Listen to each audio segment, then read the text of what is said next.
All right, we got to get going because it's been 31 years I got to share with y'all tonight. Good evening. My name is Marianne, and I am an alcoholic. And my sobriety date is March 10th, 1990. And a couple of things, I didn't die and I didn't drink, and so I get to stand here with you tonight and share my experience, strength, and hope. And I want to say something, Denise waited till I moved out of state to ask me to be her sponsor. So there you go. And I'm back now. They didn't expect me to come back, but I'm watching them.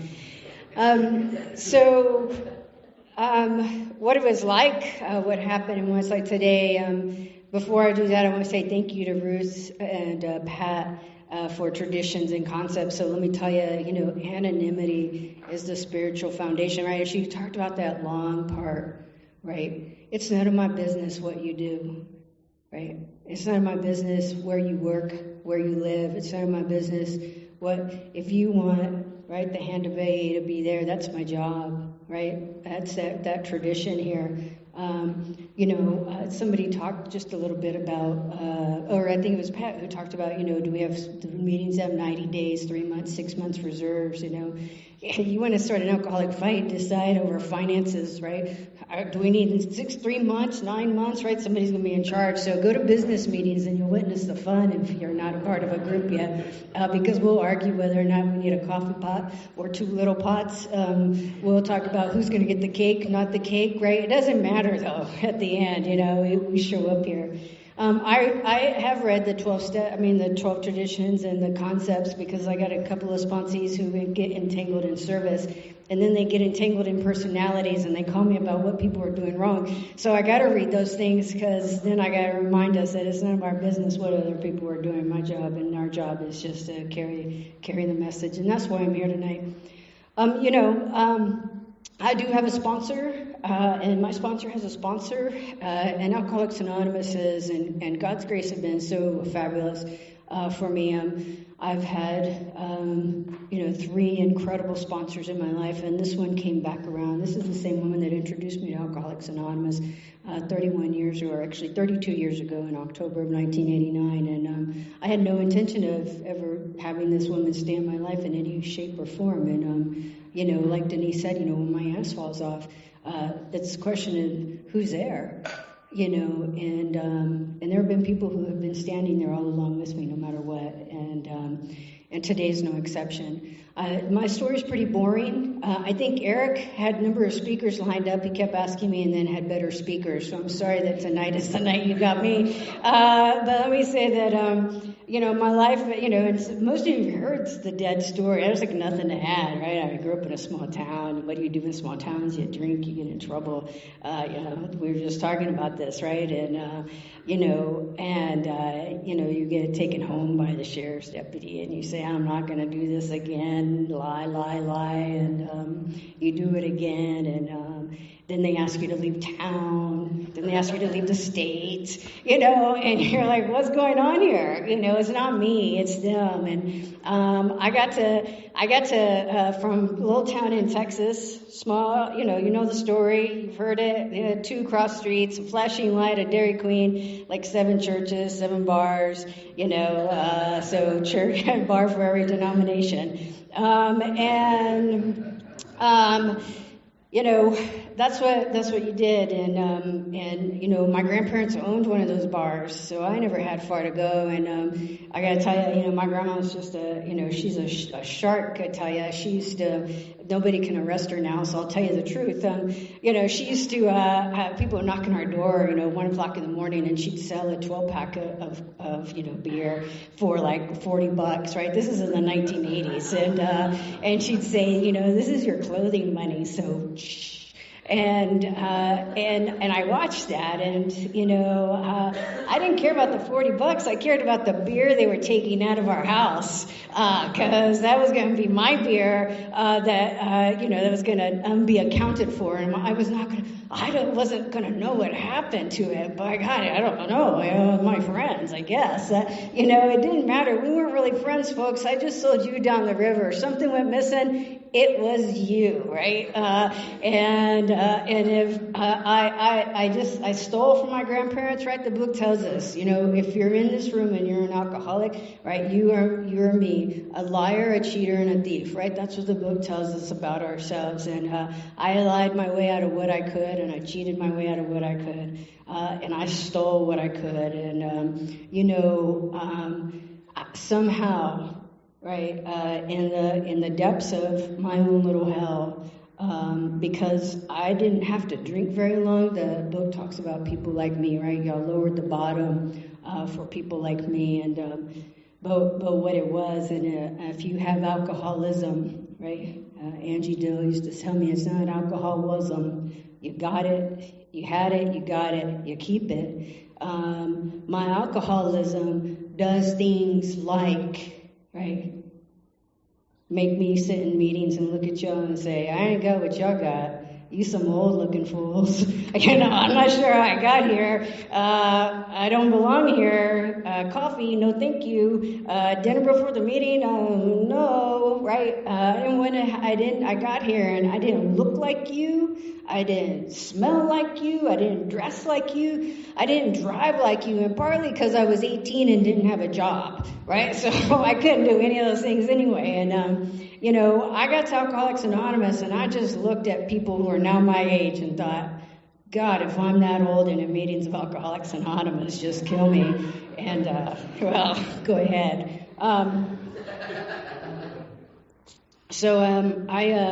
I had the great fortune of, my sponsor says I have a brain, and the book says it's good to have a brain. I know some of you people in here, and you're pretty smart people. When you use them for the things you're supposed to use them for, good things happen, and when you use them for the things you're not supposed to use them for, right, we get drunk.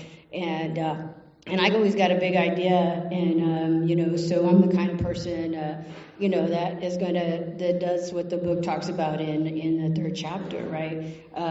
Taking a drink, not taking a drink, swearing it off with and without a solemn oath, right? I'm going to try it in different forms. I'm going to dip my cigarette butt in Jack Daniels and see what happens, right? Don't tell me you haven't done NyQuil on ice. Everybody's done NyQuil on ice, at least the generic form too, right? I'm going to do whatever, right, it takes to have that feeling in my gut, that feeling that says, I'm not like you, I'm not like them. The problem is not of me, the problem is them. The problem is always them, and the problem is always on the outside, and I'm always running. Folks, I'm a runner, right? I run as fast as I can, the moment I can, when I think that there's trouble on the horizon, right? I don't even like scary movies. I'm bad at thrillers. I think something bad's going to happen. I hide, right? I hide because I don't want to be a part of it, and I don't want to know it, and it wasn't me. I swear it wasn't me, and that's how I lived, right? I mean, I started drinking early. It's easy when your parents own a bar, and your grandparents own a bar, and your brother owns a liquor store. You can steal from them all the time, and and that's what I did, and so that's my drinking, right?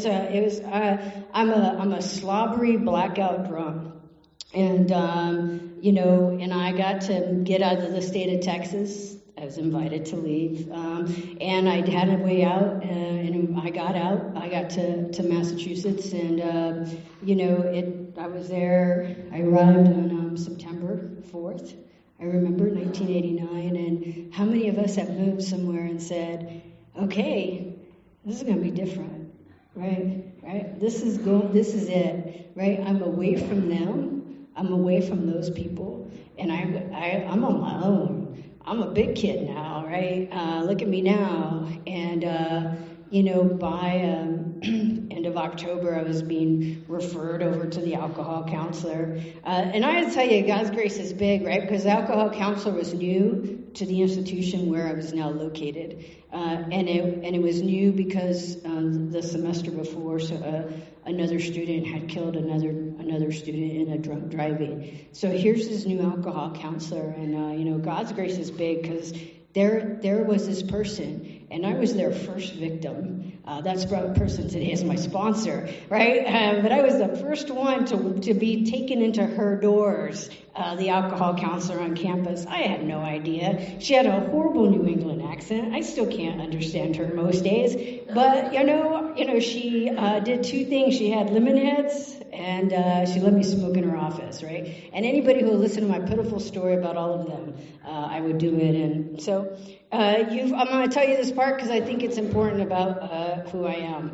And that is that she asked me, it was October, it was 1989, she asked me, you think you can stay sober this weekend? And actually, she didn't have to, I'm already lying to you. She said, do you think you can go without a drink this weekend? And I thought, well, anybody can go out without a drink that weekend. But nobody told me it was Halloween that weekend. Now that's different, right? People, you get me, like, you gotta know that Halloween parties are gonna happen. And so when those Halloween parties are gonna happen, you gotta do what you gotta do. And so I told her, yes, not a problem. I went to this Halloween party.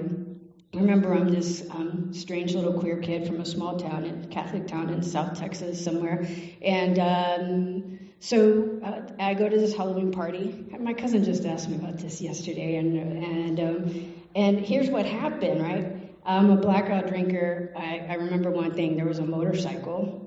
And then there was this cemetery, and then there was this guy, and if you just heard me say I was this queer kid from a small town, I'm looking at this guy thinking something's wrong. My alcohol, I might have a drinking problem as I look at this guy, because I thought this is not where I meant to be, like of all the things, and there I was. I went back to her and I said, I think I have a drinking problem. And my sobriety date became November 4th, 1989, and then my sobriety date was November 30th, 1989, and then my sobriety date was December 2nd, 1989. Right, you get it? And then I went home, and I didn't drink. I was away on break. I went back to this house. It was insane. I was at a Pizza Hut. We got robbed. I didn't drink, right? And I was so proud of myself because I didn't drink. I went back to Massachusetts, and guess is what the first thing I did? I got drunk, right? Because my old sponsor, Angie Dill, said there's a song named after me, and it's called I, right? Gone, right? I sing about myself, and I worry about myself. And so I got drunk again, and it would be a couple of months, that I'd have to keep drinking, right? I just did, and I don't know about you, but I wasn't ready until I was ready. And, March 9th came, and, they told me not to get involved in a relationship. I got in a relationship because, something's going to have to fix me. It's not Alcoholics Anonymous. So I got in a relationship, and then that person got sober, and I was like, what? And then they did their fourth step before me, and I was pissed, right? So I got drunk again, and then we broke up, and then I got drunk again, and that was March 9th of 1990, and my first meeting was in Amherst, Massachusetts, at a beginner's meeting, which is a step 1, 2, 3 if you're from that area. And I'd like to say, I was 5 years not drinking when my sponsor said, you're the poster of what not to do in Alcoholics Anonymous. So let me tell you what I did those 5 years, just in case you're wondering what not to do. And that is that I went to a lot of meetings. I did my steps. I stopped at 8. Did they get to do the rest? And then I went to a few meetings, and then I moved cross country, and then I went to fewer meetings. And then I did some horrible things in my relationship. And then I found myself at a bar buying drinks for people, and I was about almost 5 years not drinking by this point, and I was dry, right? The Sally whistling in the dark. And I whistled, and I became increasingly violent. Because I don't know about you, but life without alcohol, who I am, I'm, the liar, the cheater, and the thief, and I can't live with myself. Some of you heard this, old part before, right? I stand in my living room hitting golf balls in a rental, not a good idea. And thinking that buying drinks for you would make me feel better. And I found myself, in Pasadena at a billiards, because I grew up playing billiards.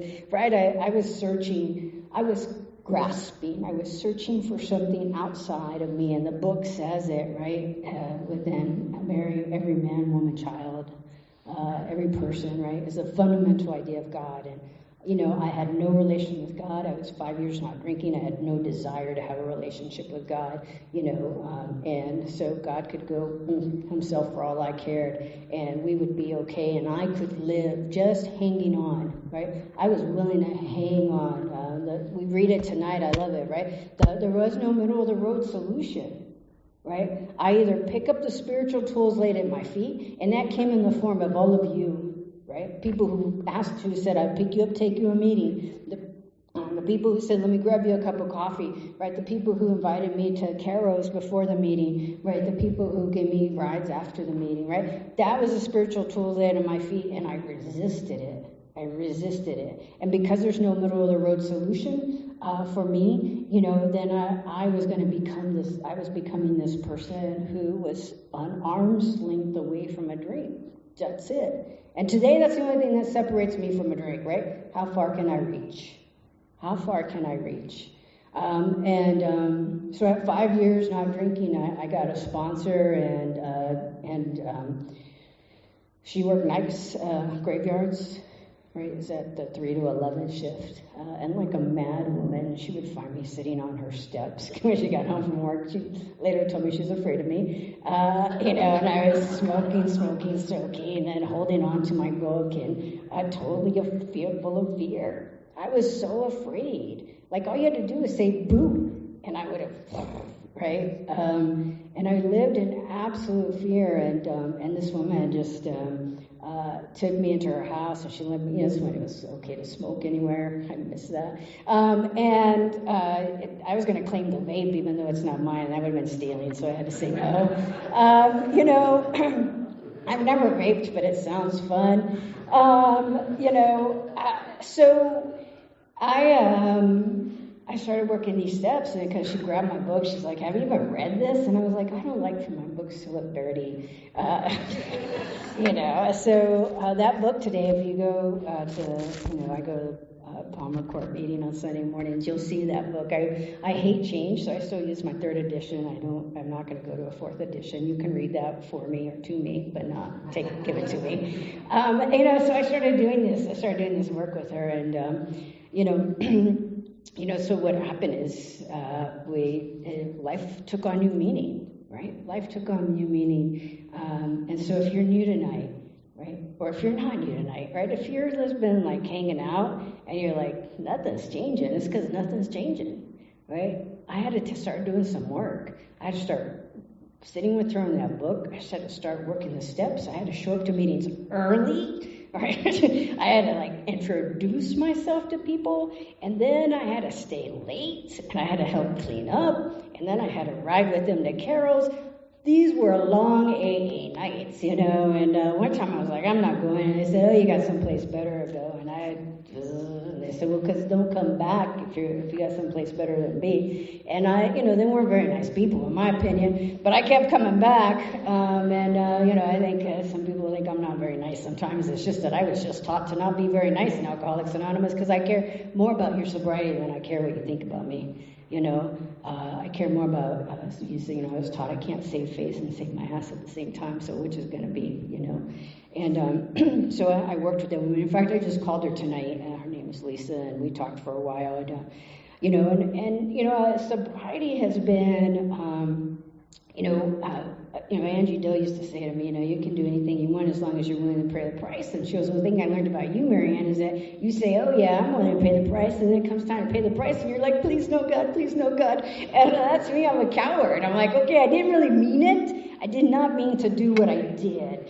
I thought I knew what the consequences were going to be, but let's not have those consequences on me. And anyway, so that relationship of sobriety continued till I was about 12 years sober. And in that time, my grandfather, who raised me, passed away. And I remember Susan, my sponsor today, asked me one time, and she said, what is the thing that you think is going to make it?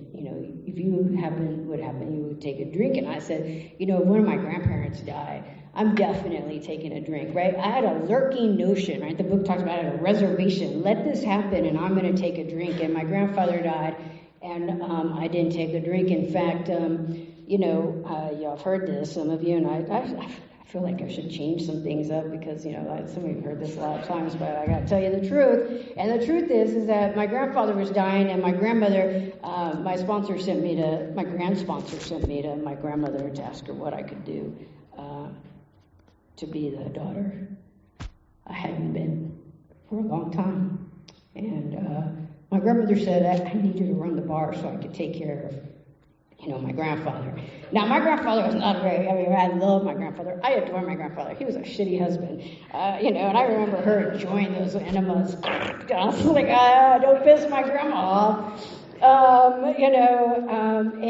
And she got to take care of my grandfather, and here's what I was told running the bar: do not lick your fingers, right? Because I don't know about you, I've had 2 incidences in my sobriety, and today I'm very careful to always have a different cup, right, to do something to make sure that I know what is my glass. But I've had 2 incidences where I've picked up somebody else's cup. And I'll tell you, that slow burn at 10 years sober was so amazing. And I thought, it felt like a year of my body just taking in that alcohol. And then immediately spitting it up and calling my sponsor who wasn't there. So I called my friend sponsor who wasn't there. But this is the time when we also had non-cell phones. What do they call those other phones? Landlines, right? So my grand sponsor's husband picks up and he says, did you take a second drink? I was like, no, I didn't take a second drink. He goes, okay, go do 5 Hail Marys and call me later. And then he started laughing because he's like, I've always wanted to say that. What I learned is sobriety is so precious, right? It doesn't matter whether I intend to take a drink or not, right? If you're like me, alcohol, it's like, you remember what that like your feet get solid on the ground, you sort of stand up, you swag a bit, like, come on, bring it on. And that's what alcohol does to me. And I didn't even drink it, right? It just swirled around in my mouth. And if I could have swirled it around, now I think about it, right? If I could have swirled it around 3 or 4 more times, I would have. But my instinct was to spit it out because I was so afraid. And, so I got to walk through my dad dying.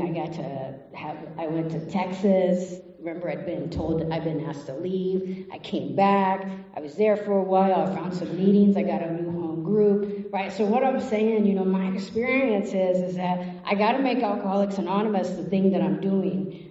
Otherwise, if you're like me, you get some bright ideas, right? And my bright ideas are usually about me, and me. And they're not about you, and you. And the big book tells me that I got a job here. My job is to be a maximum service to God and the people about me, right?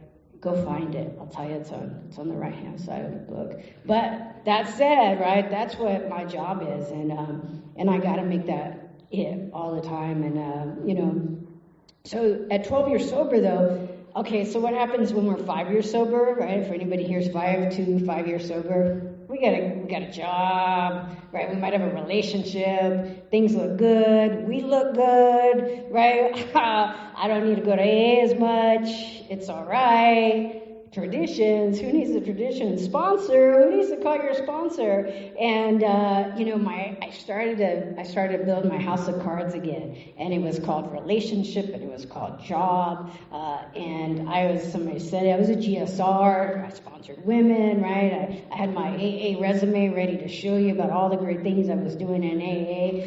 Don't go to GSR meetings with me. I'm an asshole in GSR meetings. Oh, forgive me, little recorder, right? But I am not. I'll tell you, in 2000, and we moved to Colorado in 2000, and at the end of 2007, I got a home group. I became a H&I GSR, and some things happened, and I told somebody they could go do something with that H&I book, and my sponsor said, "You're just not spiritually fit to be of service to Alcoholics Anonymous at the general service level, so let's find some things for you to do. And I was like, I just don't like people telling me what to do, right? And you go to a GSR meeting, we all like to tell each other what to do. And so God has saved all of you from my GSR service for a little while.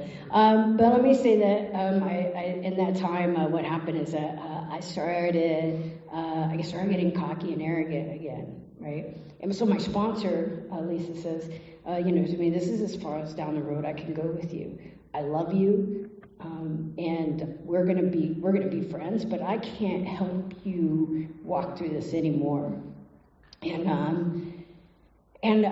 I thought I was gonna lose my mind. Like, I really thought I was, not because of what she said, but because my actions, right? I cannot, the book talks about the delusion. I have to lie to myself to get away with the things that are not principally aligned with Alcoholics Anonymous. I gotta lie to myself and tell myself, it's okay. It's okay. And then the next thing I know, I'm walking down Liar's Lane and I can't get off of it. Sober, not sober, I can't get off of it. And she said, I have a woman I'm going to introduce you to, and I think she's going to be your next sponsor. And she introduces me to Angie Dill. And then, you've heard this, I had to go to Blythe, California to see Angie. Angie is still alive, no longer my sponsor because, she's been ill, but she would still be my sponsor. But, she's very sick. And Angie told me, right, there's this piece, and my sponsees think that I don't only know one page out of the book. It's not even the book. It's called page 76 out of the 12 and 12. That'd be this little book right here, right? But it says in that book, halfway down, or in this book on page 76, it says, what is the chief activator of our defects of character, right? And it's self-centered fear of not getting something I want, or fear of losing something I had. And at 12 years, that house of cards, like, if you breathed, any breath was going to make it fall. So I had to keep you far away from making this fall. My relationship was, riding on one wheel. The house, right? I had the house, the job, the car, the girlfriend, everything. And I was just holding my breath every day that I didn't lose it, right? And, and Angie said to me, God doesn't care about that. God doesn't care what you do, and I started with this, doesn't care what you do, what you drive, what your title is, your home, how much you make. Are you willing to be of service? I don't know about you, but I had to think about it because, I like the job and the car. I mean, if they all behaved, right? If the people at work were nicer, right? If the girlfriend just did what I wanted, right? If I was, the house and the car, if I could just keep paying for it, I knew it was going to be okay, right? It took a while. Right, to see that step 2, right? We stand at the gates of insanity or death, right? And what is our choice to be? I got to be somewhere else. I'll come back to another meeting and think about it, or I'm going to go out. I'm going to try to fix it somewhere else. And I got to tell you, folks, right? Sober or drinking, right? And when I'm trying to fix it somewhere else, it doesn't get fixed, right? All it does is just waits. Right? It just waits. And so I started working with Angie Dill, and Angie Dill saved my life one more time, right? She saved me from my own thinking. Angie Dill, if you've heard her story, and you can do a little, I think she's like on, a lot of speaker tapes. She was a circuit speaker, but she says, she used to say to me all the time, I'd call her, she says, well, I don't know, miss. My title. She's like, you're asking a third grade dropout who went to Ventura County for, juvenile delinquency in the 1950s. Why are you asking me if you got all the answers? And I'd be like, well, that was mean, Came to her for, and because I was unwilling to do the work, right? Action, more action, folks. I'm sorry that I'm just telling you what the book says, because that's what I know works.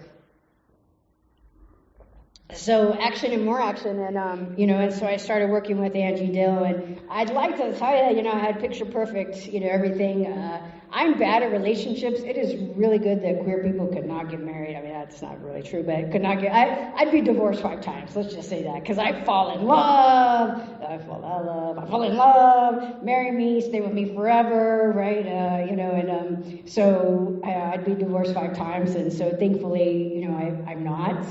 I'm not married today either, because I think my partner knows better. We have children. That's enough for her, and a mortgage. So we figure we share some things that legally bind us,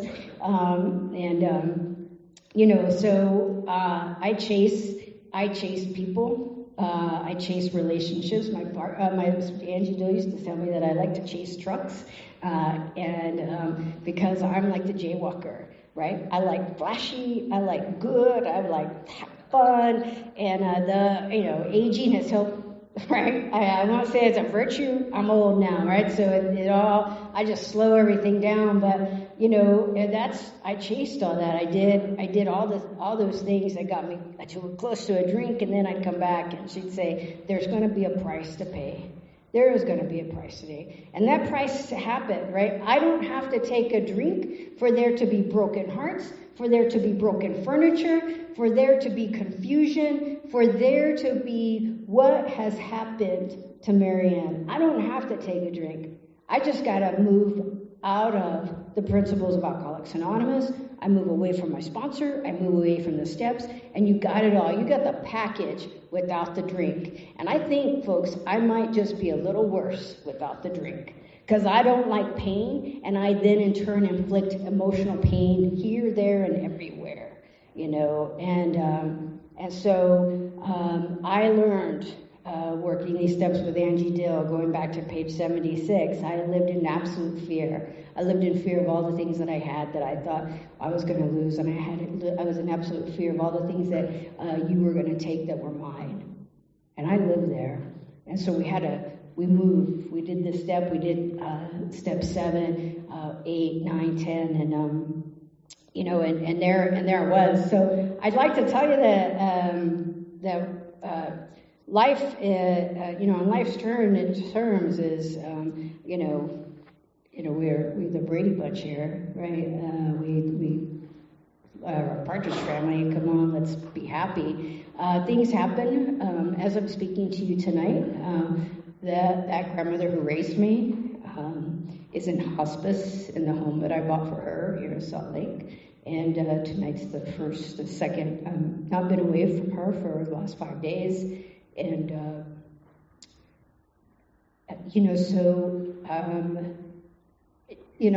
I hear a couple of things you need to know.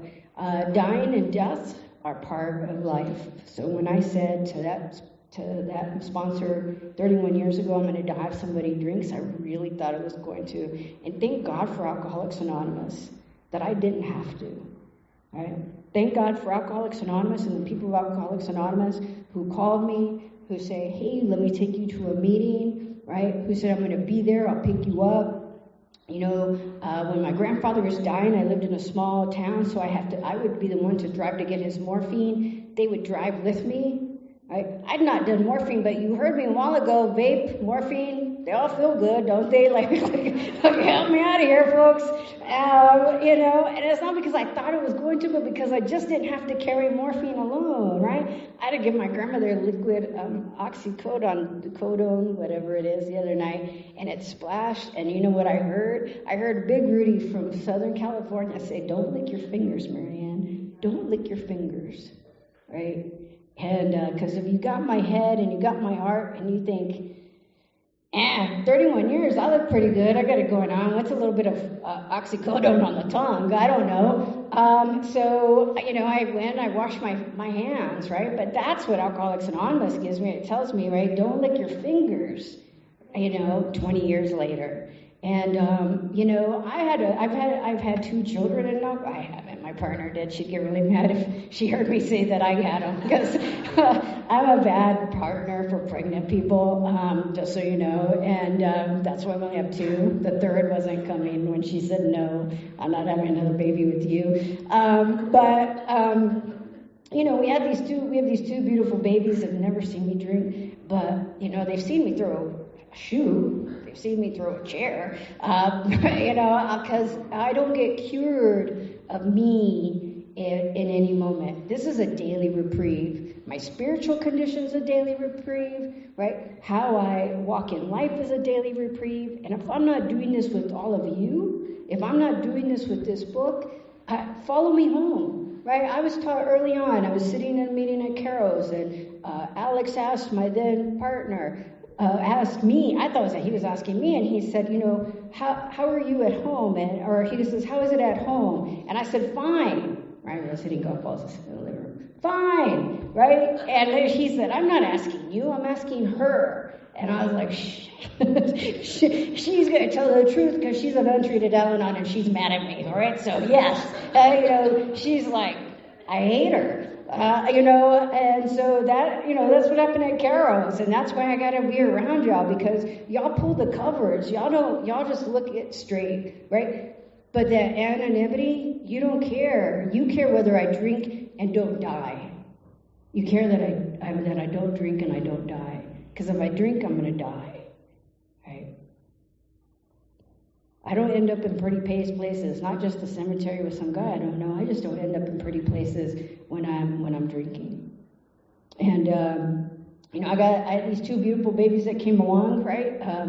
They were both NICU babies. The second one was born not breathing. I tell this story because it's part of what happened in my sobriety. And I call Angie Dill and I say, Angie, we don't know that this baby's going to make it. And she said, I need you to go to the bathroom and get on your knees and one more time surrender. Surrender, Marianne. You're not a doctor. You're not delivering this baby. And then the last time she checked, Lisa thought I was being a pain in the ass, because I'm like, hey baby, are you there? Are you there? Get your hands off my belly, right? And so I go to the bathroom, and she's giving me. I have to have scripts. I don't know about y'all. On my own, I say things like, God, this baby better live, or I'm going to be so mad at you, God. I'm going to hate you forever, God. God, I'm never going back to AA, God, if you do this. God, right? I will tell God exactly what I think about God. You give me the moment. So my sponsor has to give me a script. My sponsor said to me, you will get on your knees and you will say, God, no matter what happens, keep me away from a drink. No matter what happens, right? That's it. Now, I did that. And this baby was born non-responsive. My partner had to go in emergency surgery. I see the surgeon, and he's wearing a Notre Dame cap. And I said to him, if something happens to my partner, may Notre Dame never win a football game again. That was my anger, right there. Like, that was it. Like, I was throwing it down with Notre Dame. I am going to be that powerful. And you, surgeon, better take care of my partner. She's a healthy 11-year-old today. Healthy, right? Tank of a kid. And a smart kid has never had to see me take a drink, but I'll tell you what she has had to see in my sobriety. In 2016, the sister who helped raise me is diagnosed with pancreatic cancer. And I'm going to share this story with you, not because it's about another story about dying, but because it's about my ego. I got this call in October of 2014, October 8th, in fact. I'm running a session. My sister calls me. You know the sound on the other end of a call when something's not right. And she says, Marianne, I have a pain in my stomach. My dad died of the same cancer. I knew what she was telling me. And I said, I'll be right there. I'm in Southern California. She's in Houston. I call my sponsor. So if you hear something, folks, if you don't have a sponsor or closed mouth friend, find one, right? Because I don't know about you. I'm going to go into God mode again, right? God, if my sister dies, I swear I'm going to hate you forever, God, right? So I got to call my sponsor. But here's what's going on in my head at the same time. My career is going like this. And I think, oh my God, if my sister is sick, what's going to happen to my career? Right? That's me, folks. That's me. That's me in my best thinking and the worst moment of my life. It was, what is going to happen to me? And, my sponsor told me to do it. Asked my sister, what can I do for you? Right? And God made it possible that every other Thursday I flew from Orange County to Houston. I sat with her on a red eye. I sat with her through chemo, and then I flew back the next day for work. Right? And I did that for a year. And God made that possible. Right? Alcoholics Anonymous made that possible. I met people on the plane. I met people there. I called AA in Houston. Right? I tried to, I go to meetings in AA in Houston. I did whatever I had to do because my sister was going to die. Right before that, my mother, right? You've not heard about my mother so far. I'll tell you, my mother was on my fourth step for about 8 years. And then my sponsor made me fly her out and make amends to her. And I'm not really sure how that happened. Why must I pay for somebody to come out who was a shitty mother and then apologize to them? Like, what's that about? But my sponsor made me do it. And, some things happened. And then my mom went on her way. My mom went on her way until 2011, and my mom, who's an alcoholic, is about to die of acute pancreatitis due to alcoholism and has respiratory failure. And people look at me and say, Marianne, she has no place to go. And I'm like, sorry. And there's my mother living with us, right? Because one more time, I have to be of service to God and the people about me, and I'm the only one that can offer my mom that. And my mom comes to live with me for a while, and my youngest grows attached to my mom. I never understood that one. How does that happen? I think my youngest knew how to get at me from the beginning. Watch me, I'm gonna get close to Cookie and make mom mad, jealous. And, she grew attached, and then, a year, last December 2018, my mom's alcoholism caught up with her, and she died a painful death. She died the kind of death where, they just had to turn down the oxygen little by little.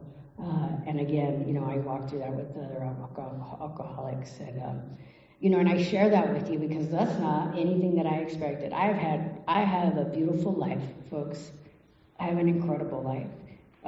I get to grow up still in Alcoholics Anonymous. I get to have another day sober.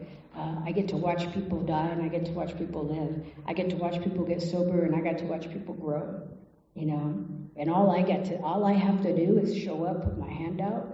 All I have to do is do what that page tells me, and that's be of service to God and the people, maximum service to God and the people about me. Not half-ass service. I know how to do half-ass service. I got to be of maximum service to God and the people about me. And if I can do that, I am one more day not taking a drink. One more day a changing person, right? Because it tells us, right? If you read those things, at the bottom, right before we get to step 3, right? That God, could and would if he were sought. And Angie used to say to me, Marianne, God is not missing. It doesn't say if God could and would if he were found, right? It is if he were sought. Every day is the day that I got to seek a God greater than myself to do what I do.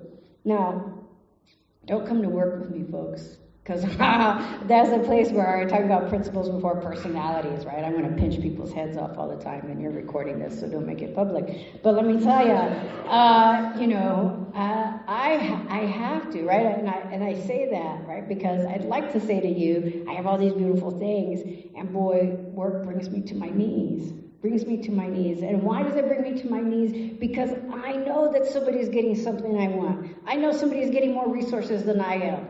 I know that somebody's going to take away things that I just built. I know it, right? And I'm not going to let them, right? And there I go one more time. And then I got to call my sponsor. And my sponsor says, now, Marianne, what has your name on it?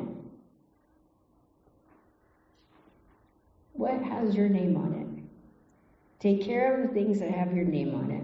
And boy, that's hard because I want to fix everything.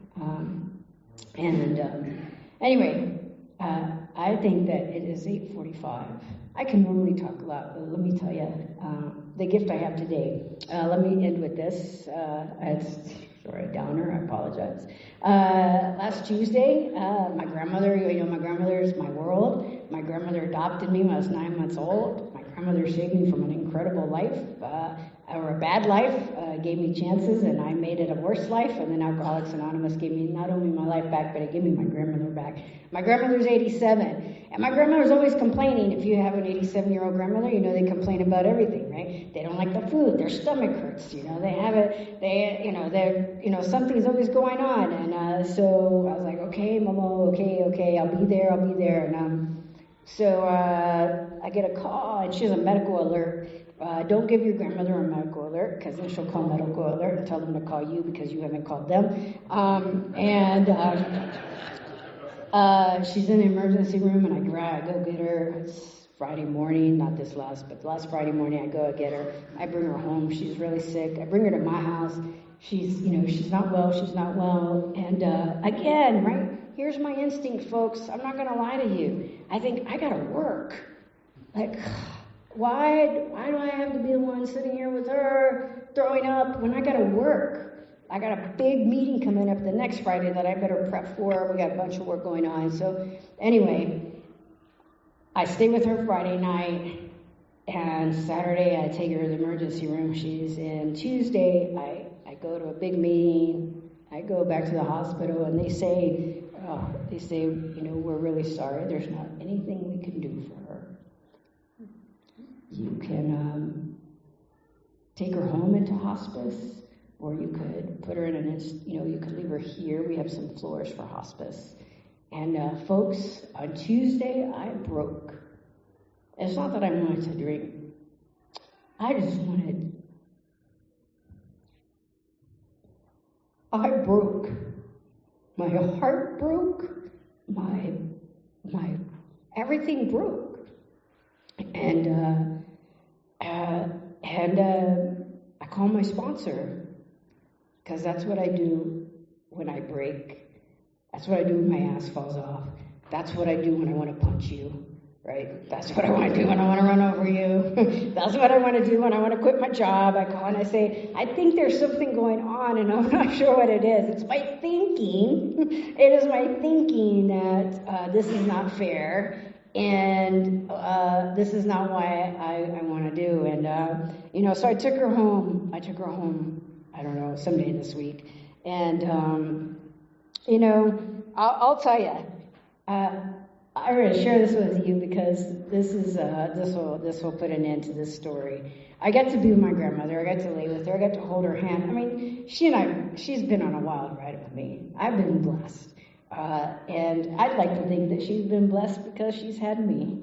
And I think she's been blessed because Alcoholics Anonymous gave me back to her. That is a gift. And she knows it. She knows it through anything, that when I go to a meeting, I'm going to be okay. But she laid there and she asked me what was I most afraid of? And it's my shadow. And then she said, are you afraid Lisa's going to leave you for a man? I just cracked up. And she said, because I don't think she is. And I thought, those drugs are doing some wild things to you. And, so every moment is a joy when I can just put one foot in front of the other. And it doesn't mean my heart doesn't break. It doesn't mean that I don't get angry. It doesn't mean that, I'm not selfish and self-centered. I am human. I have clay feet up to my ass. But what it means is if I don't take a drink and I don't die, I get one more chance to do it different. And with that, thank you very much.